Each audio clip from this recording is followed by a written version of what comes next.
Welcome to Lightways at Life Astrologer with me, Anna Isabel. I'm a psychological astrologer, and I'm so excited because I've been waiting for this interview for a long time. I have Bernadette Brady with me today. Welcome, Bernadette. Thank you. Thank you. Thank you, Anna. Yes, lovely to be here. And I know it just took us a fair time to nail down a time, didn't it? It did, because you're a busy lady, and so this is the very reason why you're here. So it's Astrology, a place in chaos. So I'm just going to tell you why, how I came to this, why I'm so excited about this. Late 90s, I was watching TV, and I was watching a BBC program about chaos theory.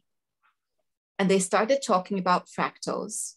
And I started jumping up and down on the sofa, so to speak, with excitement.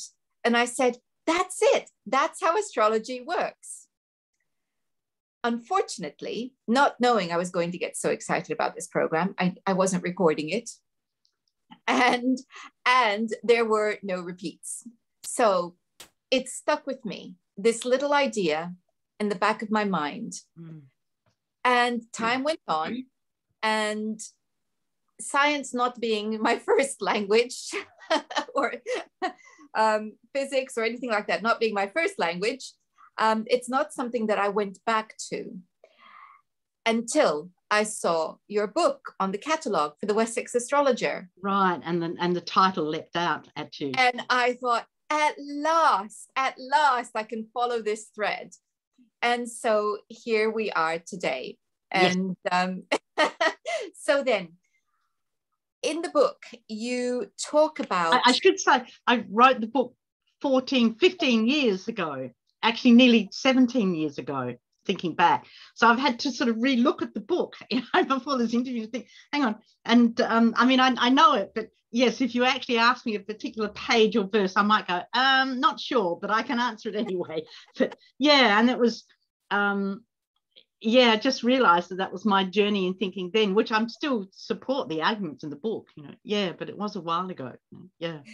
Well, I think what I really, one of the things I really liked that got me right to the start of the book is that you outlined two visions of creation. Yes. And one is fairly mechanistic, and the other one is somewhat chaotic. Yes. and I wonder whether perhaps you could tell us a little bit about the two. Yeah. I mean, the two ontologies, or we could call them two cosmologies, they're how things come into being. The two different approaches to that lay the foundations for everything, for the whole book, and for the whole thinking actually that's developing stronger and stronger in the world today. And as I said in the start of the book, I talk about how as a small child I was told God made the world, and that's actually really sums up a lot of the causal mechanical style of thinking, which is that everything has a cause, and it's an antecedent cause. It's something that happened back, So because we made the arrangement, we're both here doing this interview. And that's obviously a fairly logical thing, but everything has a cause. I am here because my parents met, et cetera, et cetera, et cetera.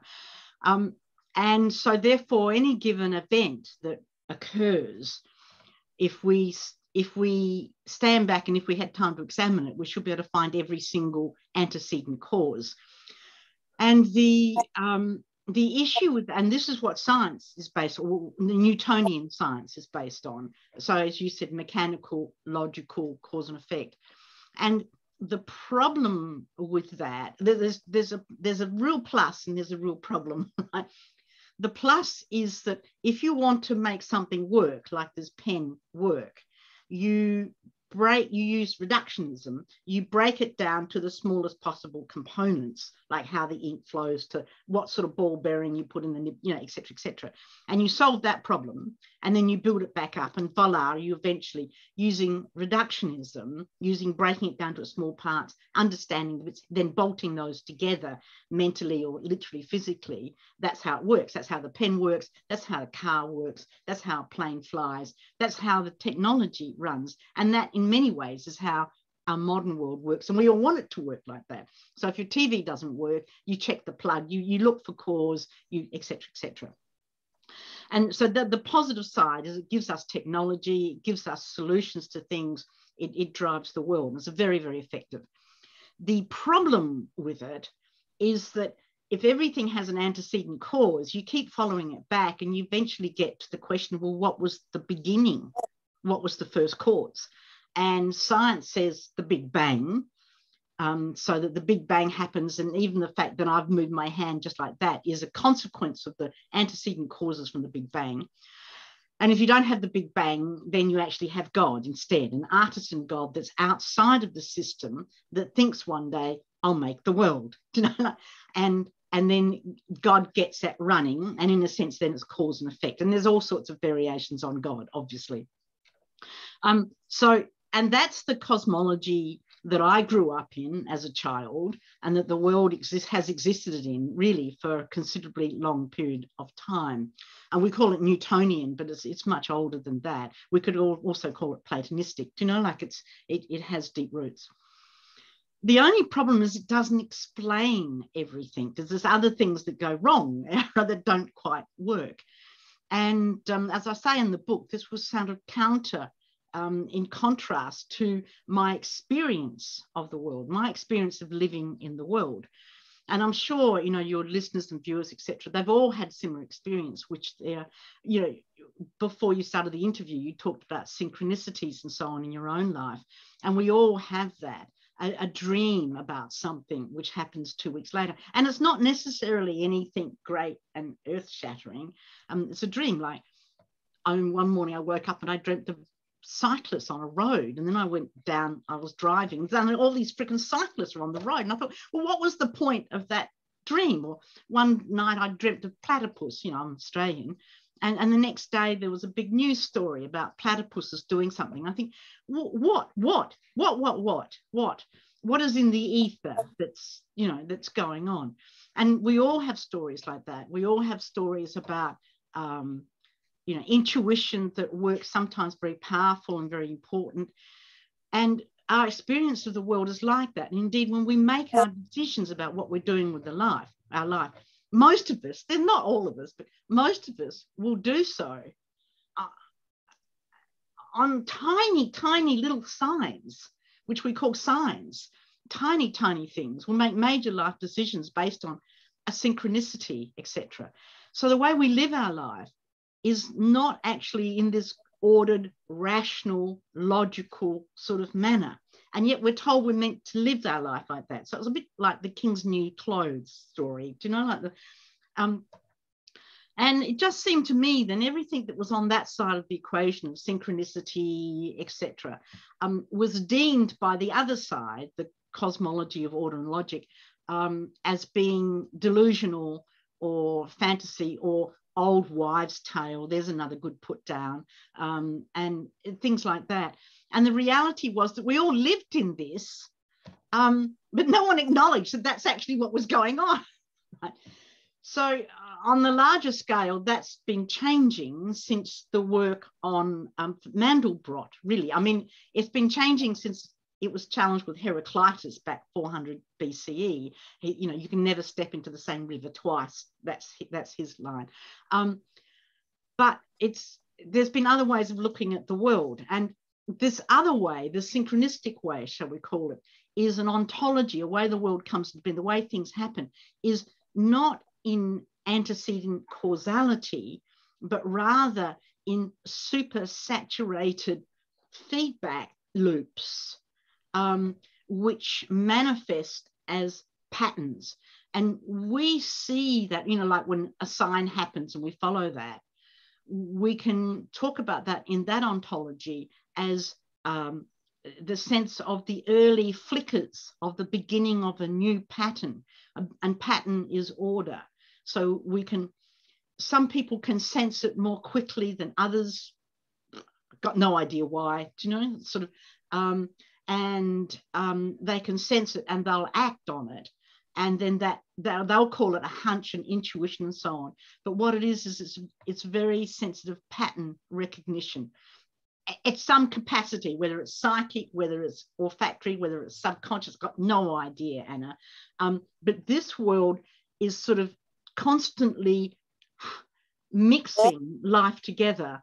And as a result, what we get, and what chaos theory tells us, and fractals, which you referred to, tells us, is produces, when you have that, a supersaturated solution, you think along those, of living things, then you actually get perfectly normal new patterns emerging. And those patterns are people's lives. Those patterns are order. Those patterns are the stories of your future and the story of your past.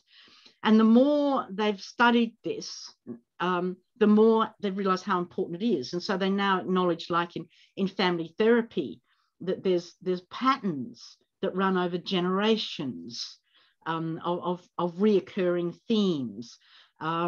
So they're aware of that. They're aware at an individual level that the pattern of how a person, even the biological rhythms, heart rhythms, the patterns are important, that it shouldn't be regular and ordered. So there are these two cosmologies. And the big debate, sorry, this is a long answer to your question.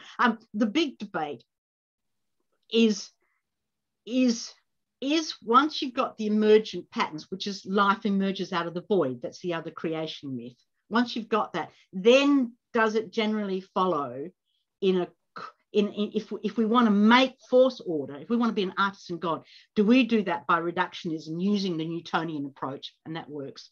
Or is it the other way around, that the Newtonian approach is the one, and that within that we actually try and make this order out of patterns? So is it the chicken or is it the egg that comes first?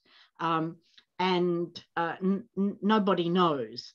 But now both ontologies are quite strongly acknowledged. But when I wrote this little book, which was my master's dissertation, which was basically on the master's dissertation was basically this, astrology as a chaotic creature.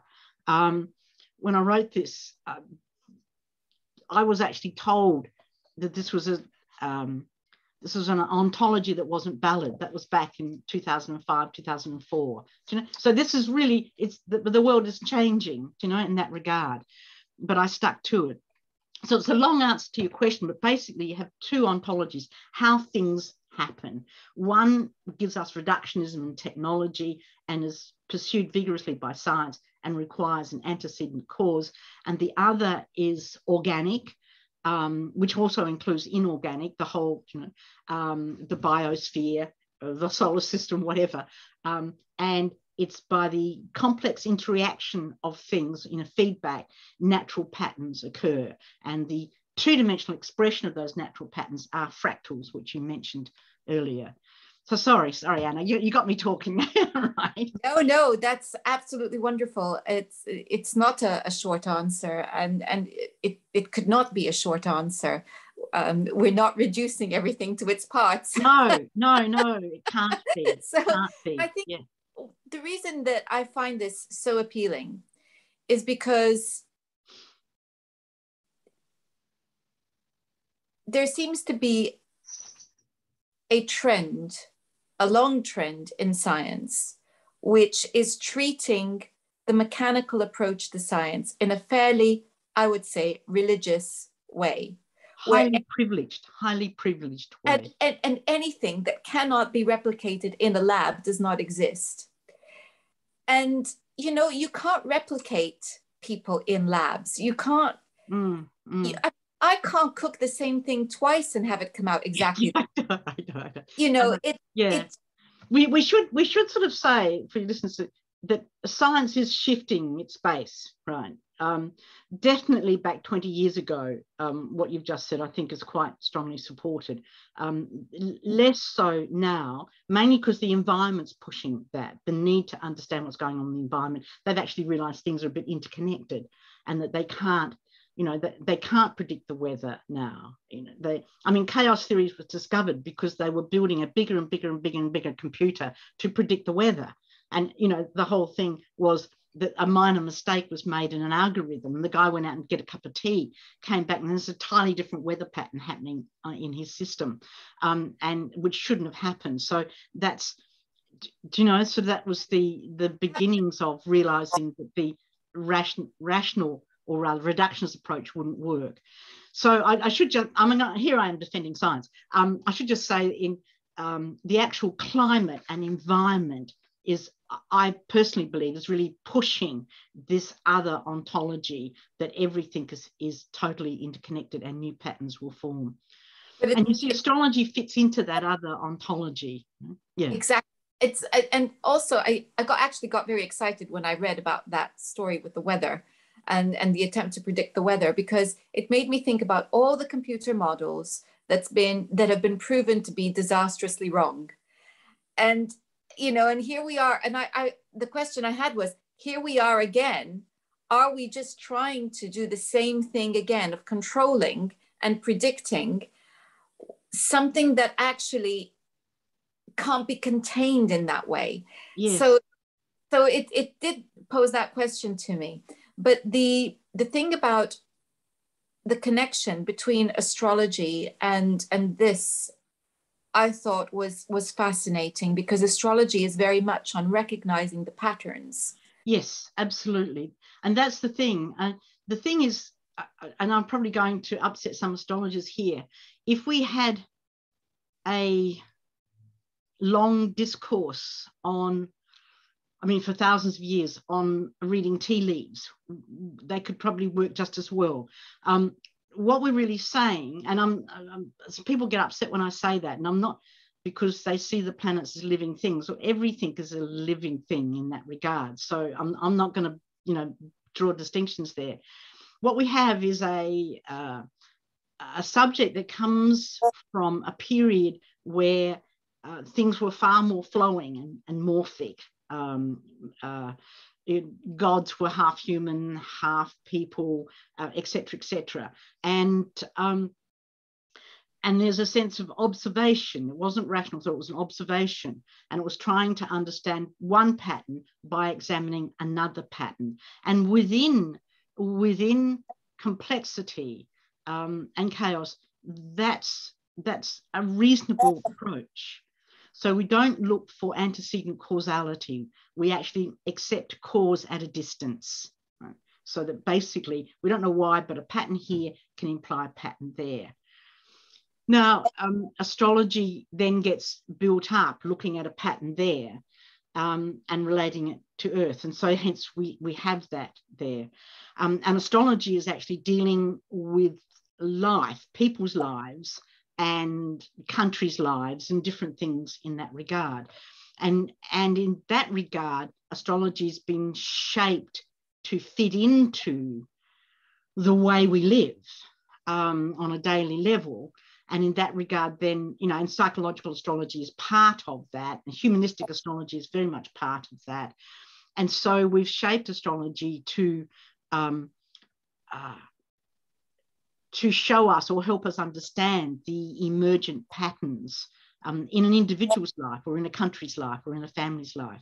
And it works quite well in that regard, depending on the skill of the astrologer, etc., etc. But there's other levels here, Anna.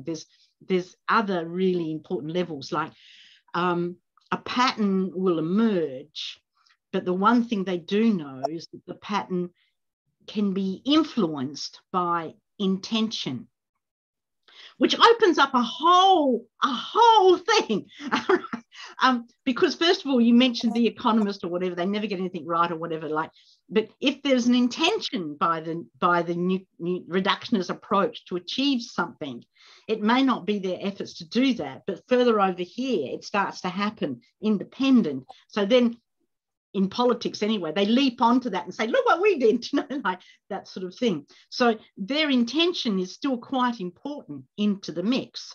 And then on a personal level, we can say, well, is the astrology valid or not? But if you are talking to a client and you ask them what they want to get out of the session, for example, or if you're doing predictive work for them, what's their intention, what's the plan?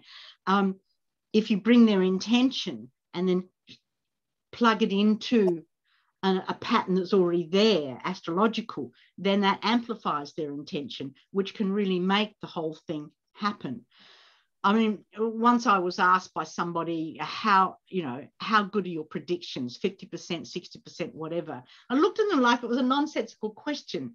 And I said, it doesn't work like that. All you can do is share with the client what's going on and then how they can influence the pattern. And it gives them their options and they can then, go with that. And the only thing you can really predict is saying, well, you're probably not aware, but there's a certain energy coming in. You might be best to take into account now, and that can actually work quite well. So on one level, as long as the science has intention, then it may not understand what's going on within the environment, but it can actually start to do it. And now absolutely, there's with the push for issues in climate change and just climate and weather and the biosphere, the planet itself, there's a greater awareness. There's a need we don't know what's going on, and we can monitor and we can reduce some things which are damaging and try and encourage some things we think might be good, but they don't know what's going on really. But I think when you bring the notion of intention into this, to me, what that means is we have to have the purest of intentions to begin with. And so the need for self-examination and leaving as much as we can the ego out of things, yes, becomes hugely important. And that's just as true, of course, when we have a client sitting with us. We have to have the purest intention, yes, and then we have to help them reach their purest intention. And hey, maybe we can then turn squares into trines. Who knows? Trines. Yes. One can never have absolutely pure intentions because one doesn't even know what pure is, but a striving for clarity. Yes, I agree with you there. Yes. See, the other thing that astrology still challenges, even chaos theory, etc., is that it does introduce a level of determinism into a person's life. And that is a very unique astrological thing, because if we're going to do it on tea leaf reading, to use that as an example, or tarot cards or whatever, in a sense, anything else like that is a divination, which is sampling the moment of time. Do you know, like, so it's like Cunham with the Nile, the creator god in the Egyptian.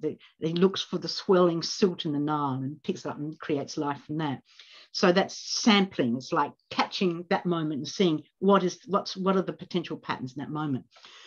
Whereas astrology samples the moment of life, grabs the moment of life, and then it injects a mechanism into that. I'm intentionally using that word mechanism because of the determinism of the planets. And that is a really interesting thing, because that then introduces what we can term fate into a person's life, a belief in fate. And the big thing that astrology takes to its heart, and whether people agree with it or not, the reality is it's taken it to its heart, is the concept of fate, that there is an idea of fate, and our life, our fate is fated in some way. But it then depends on how you define fate and what you're doing with it, which is then what I did a PhD on. So that's the current book I'm working on fate, because that's another thing I'm there. But all of that, the chaos theory doesn't actually remove the determinism that we inject in our lives. yeah, there's all sorts of ways we could go with that conversation, but we should acknowledge that. What I find interesting in listening to astrologers' stories about how they get into astrology is that there'll be a resistance to accepting that level of determinism. And then what will actually happen for the individuals is they'll have some form of epiphany. Something will happen which will be absolutely spot on astrologically, to know a Saturn transit to the sun and something happens to their father, or you know, some pretty simple 101, almost, you know, primer astrology book sort of thing that you could read out. And that sort of is a mind-blowing moment for them, where they lose their Newtonian mechanics, you know, and they then accept a level of determinism and then start to look at what they can do with that. And that becomes the interesting journey. And I think the astrologer's lifestyle is very interesting for that reason.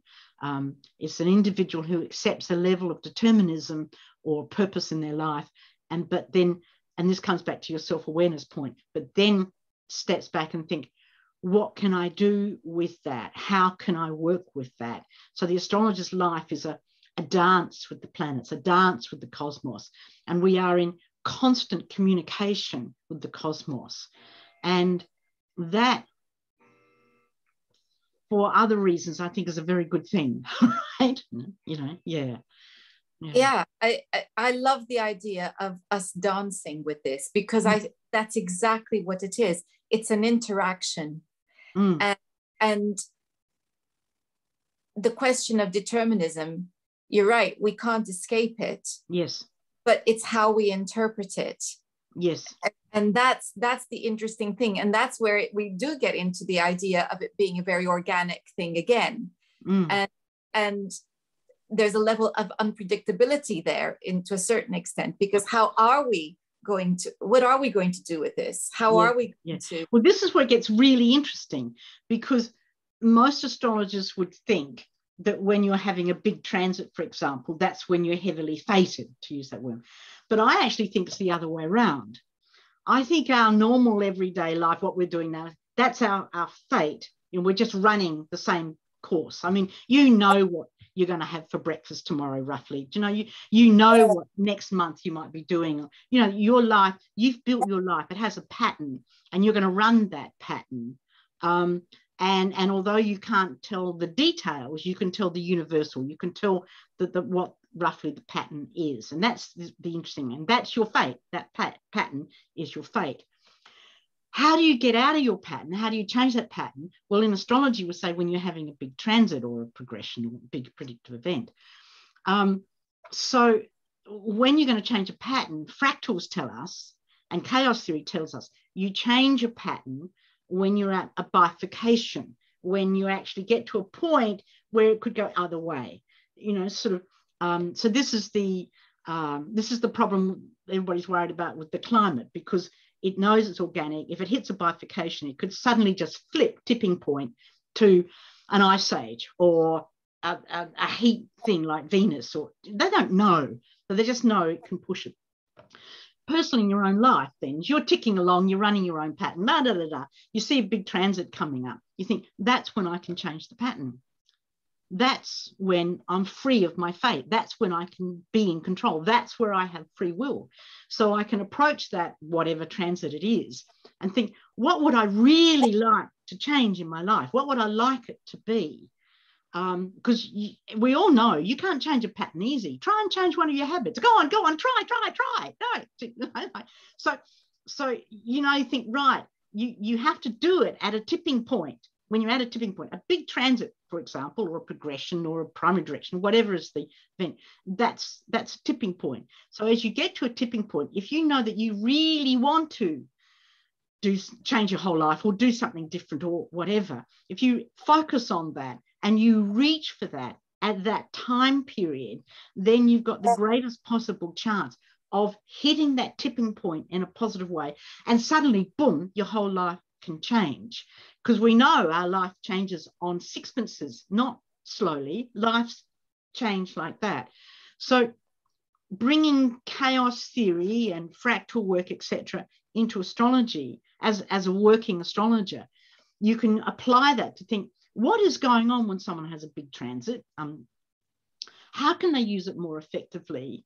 And why is it that they can probably get good things or bad things from it? What is it they're trying for? So if they recognize that, that's when they've got free will. That's when they've got free will, not all the other time. All the other time, you're just a slave to your own pattern, right? But that's when you've got free will, and you can have intention and reach for what it is you want. At the times of big transits, then that can push it through into a new way of life or a new lifestyle for you. And that's what I think chaos theory can bring to astrology. That's what this sort of accepting this form of ontology can really bring into our astrological practice. And that to me becomes really quite exciting. And if your listeners want to sort of tempt this, if you want to play with this, right, you do it by very, very small patterns, because within complexity, you just do a small pattern. So if you're wanting to reach for something and you're not getting it there, then you can still wear a watch, put it on your other wrist for a few days, stir your tea differently, change to have coffee instead of tea, do your hair differently, put your clothes on, not right sleeve first, left side second, the other way around. Tie your shoelaces in a different rhythm. Change something absolutely tiny about your daily unconscious pattern and hang on to it. Keep changing it. And from that, an entire new pattern can emerge. And the new pattern emerging is like a little signal, a sign, you know, like you got to, when Margaret said, what about this? You thought, you know, or that you were having that dream which fitted in with what your friend was gifting you. Do you know, you thought, oh, I've got to do this. You've got to have the courage to take up the sign when it starts to manifest. If you take that up, then that starts to flow forward in your life. That's what your life is doing. So that's the other thing that this style of ontology brings to us. You do it at a time of a big transit, and you're really, really taking control. Control's the wrong way. You're engaging, you're participating in a far more better way. But even on a little daily level, I think people, you've got to recognize that you make your own life. You make it by your big decisions, but you make it by what time you have breakfast, how you stir your tea, what way you want to go to work. I mean, we were living in Australia, and Darren and I both wanted to change things and couldn't see a way out. And so I just started, we had a centre where astrology and teaching something in the city. So I intentionally started driving a different route to work. I took a different route to work every day, back and forth, a different route. And it was awkward, it was difficult, and you get a real resistance, like, oh no, I don't want to do that, you know what? But just do it, keep doing it, different route to work. And then you start looking for the little things that pop up, the odd bilbil, the scrap of paper on the ground that sticks to your shoe at the wrong time, the odd coincidence, the weird dream, the tiny little flicks. You look for those. When you see them, you encourage them, you reach for them. And, you know, as a result, we moved to England. Right? We moved to the UK. We both became academics, and, you know, we actually just changed the whole life. That's just a tiny little example, but it can be a small thing like that. I've done workshops, day workshops. I say to people in the morning, okay, if you want to change something, you know, this is when we used to all wear watches. Put your watch on the other wrist. Just do that, you know. And so they do that, and then after lunch, I say, how are you all going? Some of them are really stressed. They nearly got run over by a bus or whatever. They've had to put their watch back on their other wrist because the pattern started to shift, to shake, and they weren't ready for that, which was absolutely fine. So you create your lifestyle by your daily rhythms, your daily patterns. Bring in a new pattern, and you will start a ricochet effect where you'll start to create other new patterns. If you want to select on those new patterns, reach for them. Do them at the time your astrology is saying to do them, and boy, they're new patterns on steroids. It's interesting because, oh gosh, I mean, I've got like 100 thoughts going through my head, but let's begin with this one. It made me think of the law of attraction. Mm-hmm. And again, what we're talking about is engaging with the energy that's there. Of course, the beauty of astrology is that we have almost a timeline. The line's not the right word necessarily, but it's like a clock that's saying, oh, this is a good time. This is a good time. This is a good time. This is the advantage astrology gives us, I think. Exactly. Yeah. So we can engage, and the minute we're engaging, and you think about the laws of attraction, then because we're engaging, it, of course, it gets stronger, it picks up momentum. But then the other thing it made me think about was the idea that the role of the observer in whether something exists or not in quantum mechanics, you know, that yes. There's actually really no such role as the observer. Everybody is in the system. Exactly. Yeah. A lot of people live their life or almost like watching a football match. They're watching life happening on the field and they think they're observing it. And the reality is it's about thinking yourself as a player on the field, no more superior than anybody else or even the ball or whatever, you know, is the model you're using. And that it's all about that interaction. And all you've got to do is, not all you've got to do, but be aware of patterns, be aware of the synchronicities you pick up on. And if you want change, to consciously, intention, bringing in small changes, tiny little things, even just building little models on your desk of what you want to have happen, or little, you know, like tiny little things, keeping it in your mind. But yeah, and within that framework, Anna, all these other esoteric laws that we have about laws of attraction and things like that, they all sort of find a home in this sort of thinking. And that's really the whole point of this. It focuses on astrology, but it also focuses on how to live as an astrologer and how to work with this. Astrology finds a home, a very comfortable home in this style of thinking, which makes sense for it. You know, like to me, it's comfortable in it. Yeah. Exactly. And I was actually thinking too that I think you'll understand what I mean when I say it's like a form of shamanism, because it's the idea of the engaging with what's there, seeing everything as being alive, everything as part of the story, and then engaging with it and with it, rather than ignoring it, missing the signposts. And it's not merely superstition. There's no. Well, actually, it is, but it actually redefines superstition. I mean, superstition is very simple. If one pattern occurs here, it implies another pattern is going to occur there. Totally rational in this model. You know, cause at a distance. That's what we're looking at. So, yeah, superstition, intuitiveness, etc., are all part of the same model.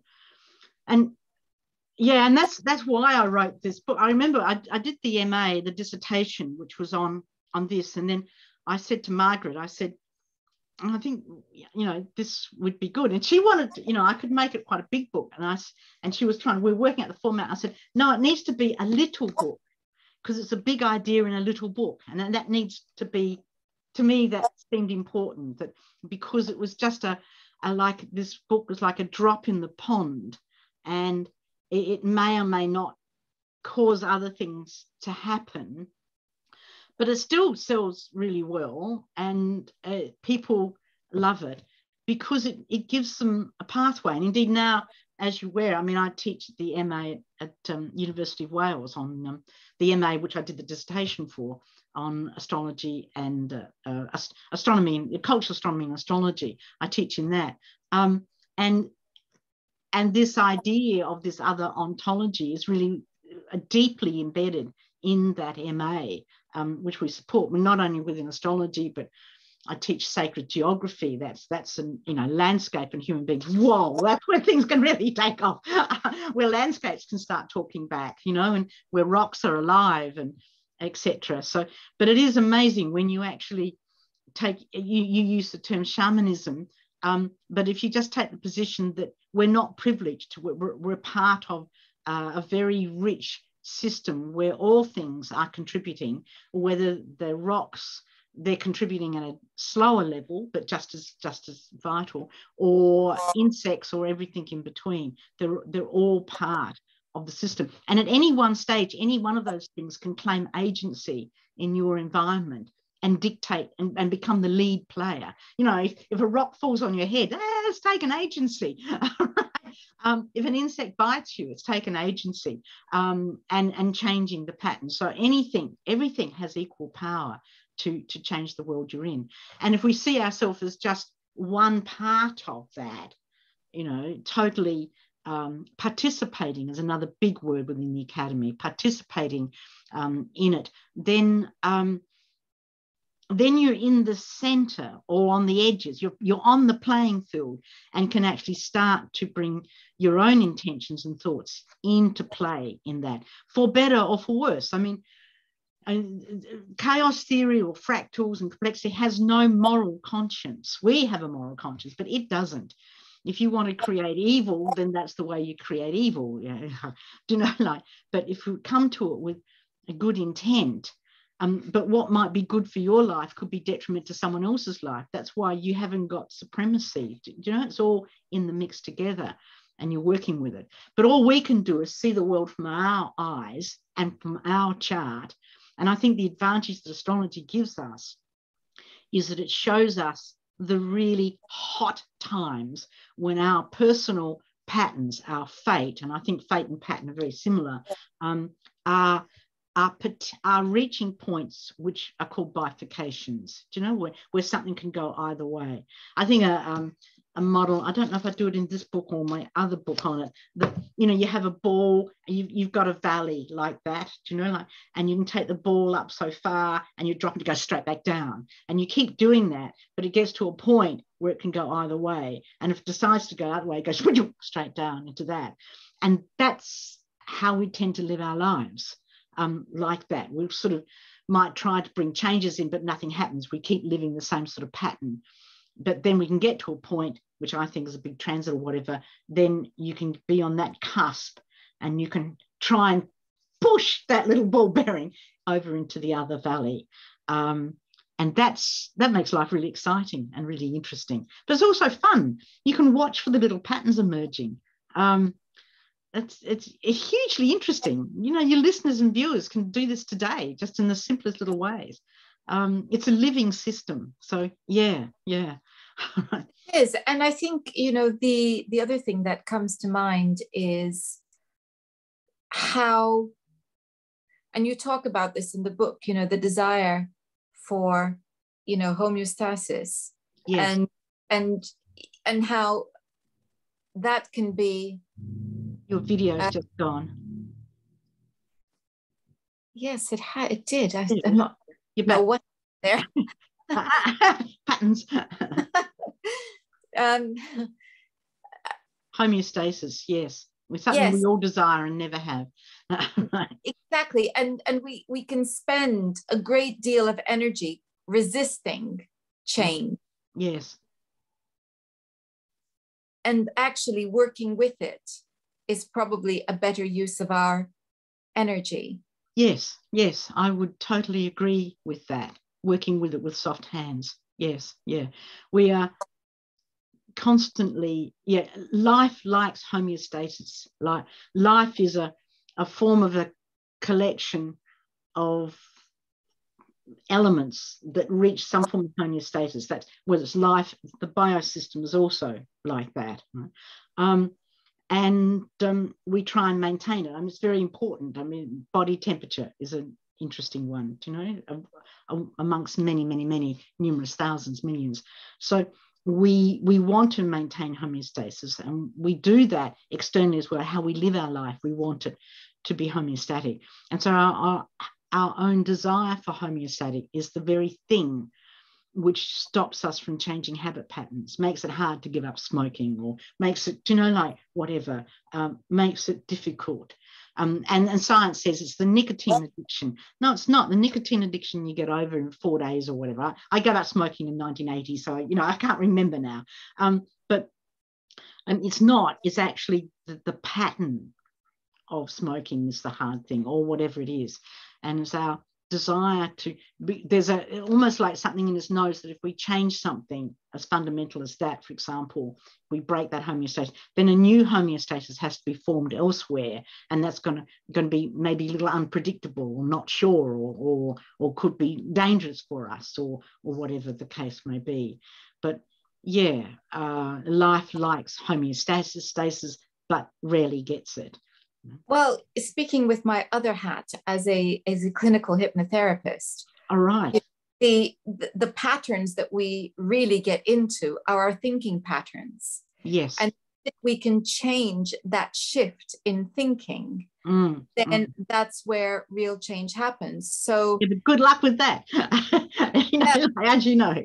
It's that's the hard part. But as you were talking about smoking, we can say, you stop smoking, and a whole host of new ways of thinking begin, which are around identity, around the reasons why we were smoking in the first place, etc., which is one of the reasons why it is such a hard habit to break. You try to stop drinking. Well, yes, but then that means it's all the other stuff that's linked to it changes. And, what am I going to do when I go into a pub? And it's the whole of the social structure now that's changing. So it's a small thing, but it's a big thing. And which is what made me think about what you were saying about the putting the wristwatch on the other side. It means that you're shifting your orientation to a different side. It's very subtle. It's going to have a subconscious effect on it. But the minute you do that, what are you doing? You're opening up. You're opening up to other possibilities. Yeah, you're cracking the homeostasis. You're just cracking it open to allow exactly. Yeah, exactly. Yeah. And what you're doing really is you're shifting your thinking just by shifting your perception, or through making yourself orientate yourself to a different direction. So it's a very interesting thing, and it makes me think again about our role as astrologers, because when we're speaking the language of the chart, and you will have had this experience, as every astrologer has, that people tell you you're putting into words what they've been thinking, but haven't been able to express. Yes. And what that means is that you're bringing to the surface what was in the subconscious, and just slightly out of conscious reach. And you're conscious. And when you do that, big things can happen. Yeah, totally, absolutely. I mean, a astrological session is a very powerful event, and it has all sorts of ethical issues around it, doesn't it? And you were talking earlier about the intent of the astrologer and trying to do good, and all of those sorts of things that are sort of wrapped up into that. But yes, as you've just said, change the style of thinking just a little bit, and you change everything. And that's why it is hard, because we're using smoking as an example, drinking, because of all the other things that are woven into it.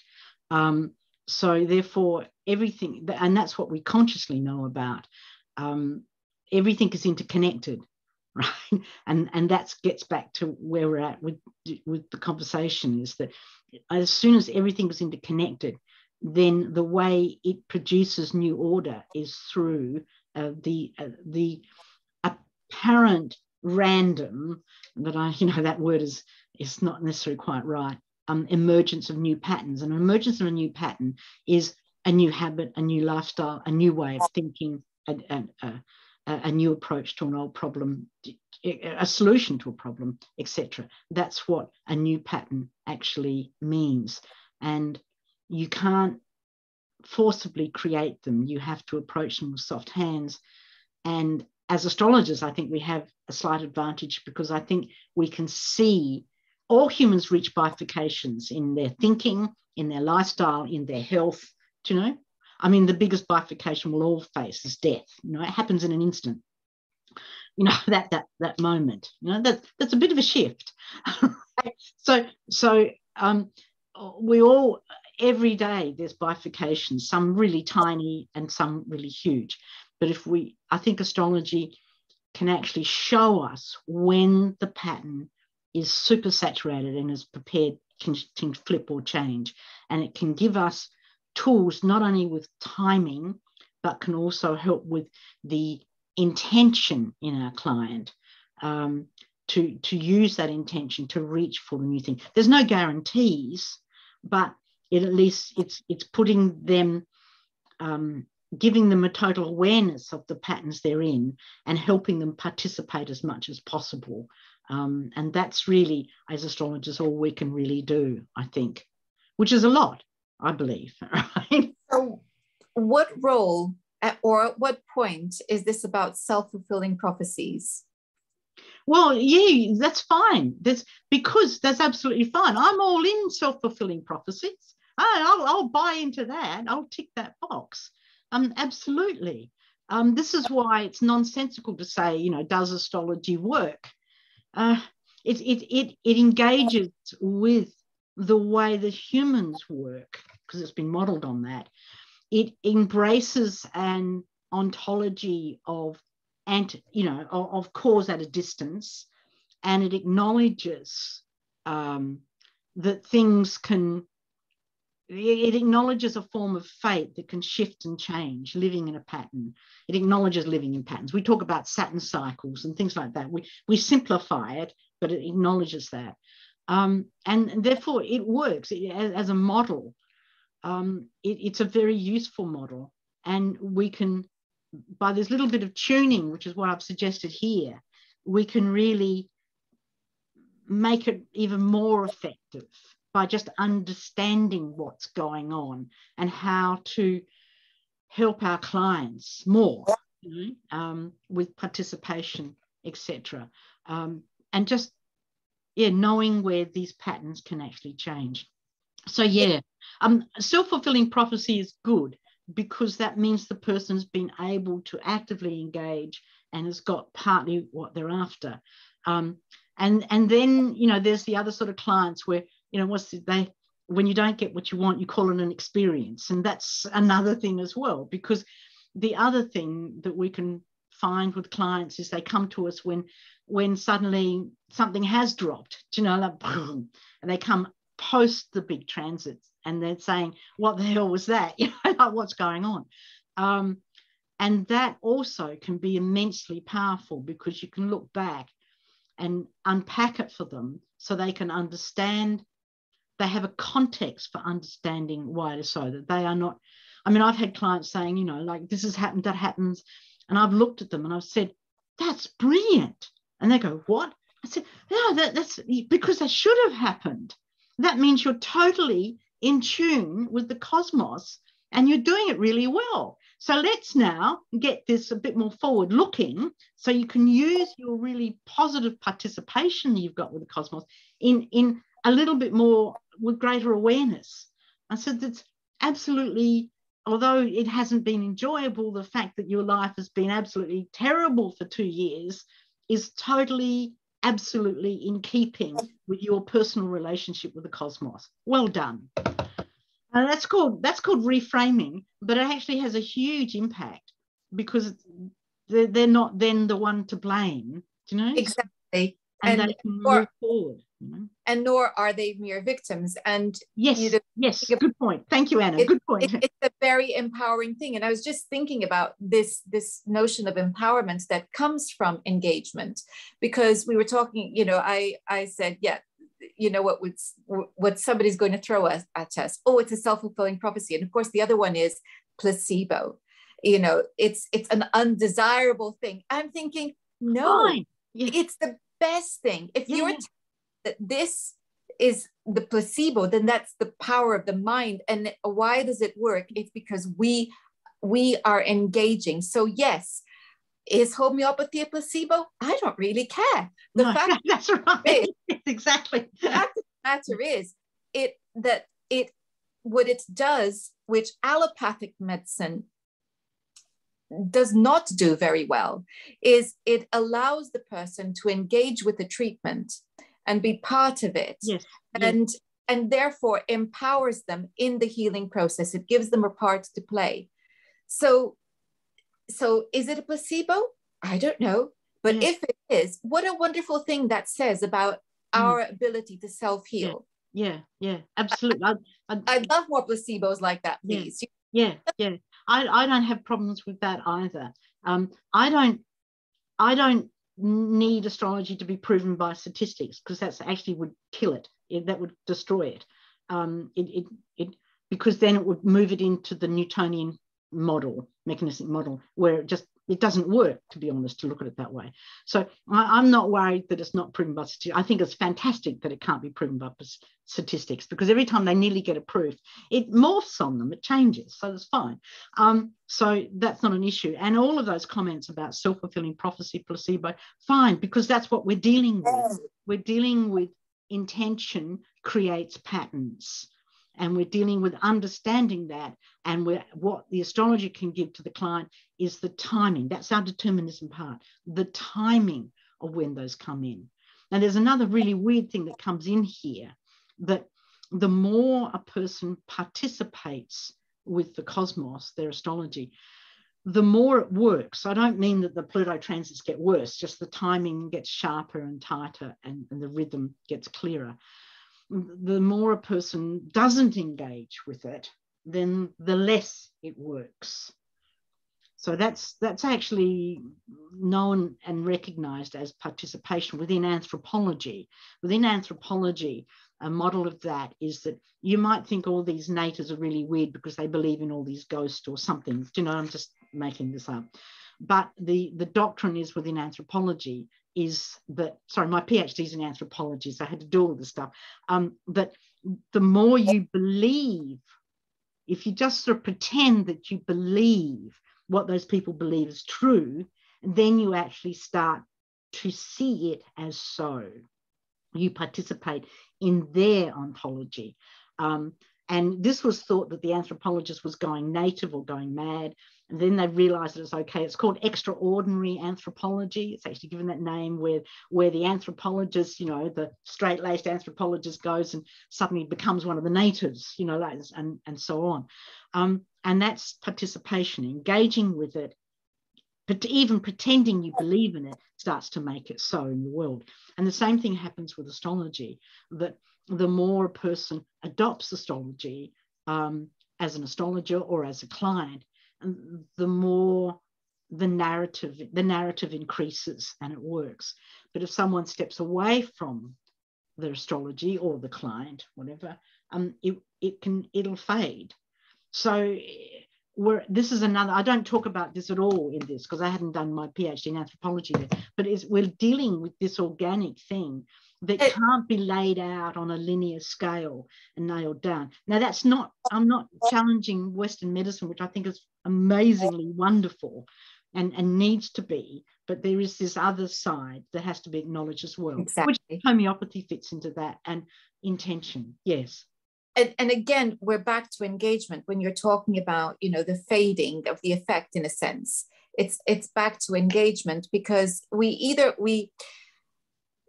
and where you were talking about the timing with astrology, etc.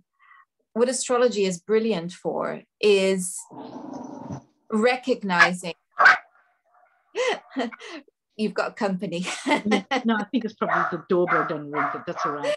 It's engaging with the energy. So with astrology, what was I saying? Yes, with astrology, we've got a way of recognizing or identifying the pattern and seeing where that peak of energy lies. And so then, you know, it's like surfing, you know, where's the peak of the wave, where's the optimum moment to go with that wave, that surf. And so that's what we're doing. And in order to do that, we have to be looking for it, which means then our chances of engaging with it improve and increase. And I think that if we're not engaged with this, then we're going to miss the signs, and that means we're going to miss the opportunities. When we engage with it, of course, it's going to get stronger because we're optimizing. Yes, absolutely. Yeah. Or making the most of it. So I think it real sense. And the beauty of this is that when you live in the world and you see it in this way, there's such a beauty in knowing that everything is alive and that you are a part of it. You belong. You belong. You belong, and suddenly the world is exciting and beautiful, and the magic and wonder and awe that you have as a child is alive with and well within you as an adult. Yes. And you are switched on, and you are much play with it. You can play with it, and it's just a beautiful thing. Rather than it being mundane and magic-less and rational. And I, as much as I'm very analytical, and I think possibly left brain dominant in many respects, my love of awe and wonder stayed with me strongly and powerfully enough for me to want to understand and accept. The thing is, you can hold both in your mind. Exactly. They don't conflict with each other, and they're quite comfortable with each other. I think the Greeks had a good idea of time, because astrology is based on time as well. You may know it. It's either Kairos time or Chronos time. And Chronos time is tick-tock time. Do you know? Like this is linear arrow, one direction, so on. And that was symbolized for them with the Grim Reaper, or the old man with the sigh, or the Saturnian type images at times as well.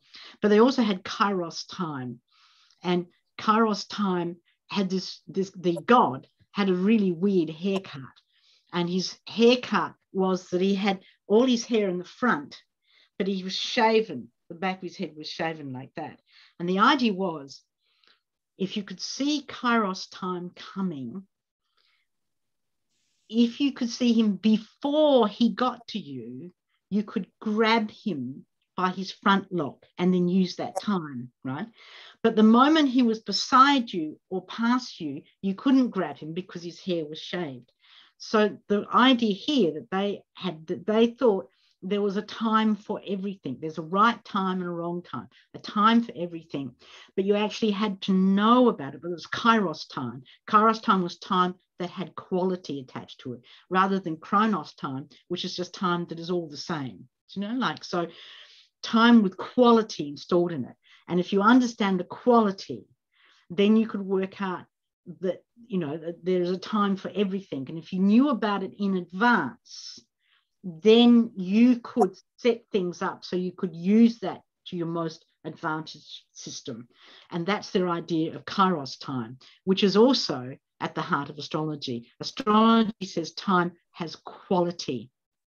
If we know the qualities, then we can engage with it. How do we engage with it? By intention and reaching for new patterns. That basically sums up everything that I've written here. But that sort of basically does it, you know? Yeah. It does. And I would say that if you haven't already read Astrology, A Place in Chaos, then I suggest you make sure that you put some time aside to get it. Christmas reading. Enjoy it. I was just holiday season reading. Yes, exactly.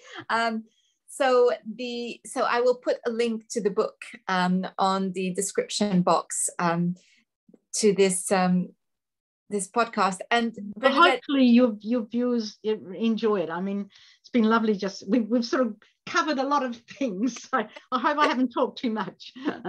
No, not at all. We can't say too much about this subject. I could talk for hours, I'm sure. So if people wanted to learn more about your work or get in touch with you, Bernadette, how could they do that? Well, the best thing is simply, you know, to do the book, because I'm actually not consulting now. I'm sort of really flat out with the Egyptian work that I'm doing and writing this book on fate. So I'm not consulting. We have Astrologos has taken a bit of time off just recently because we've needed to because of workload. But in 2022, we'll be back on teaching various schools, etc. So people can always look on the Astrologos website. But yeah, in other words, just enjoy the book. It's only a little book. It's just a short read, but hopefully what I'd like to think is it can give people a new perspective on how to use astrology and what it's all about. Just another way of seeing the world, right? Yeah. And we always need that if we're going to grow. Bernadette, thank you so much for joining us today. It's been a pleasure, absolute pleasure. Yeah. Okay. And do remember to subscribe if you haven't already to the channel. Next week, we're going to be looking at astrology and meditation. Until then, goodbye. Okay, bye-bye. Bye-bye, everybody. Bye-bye.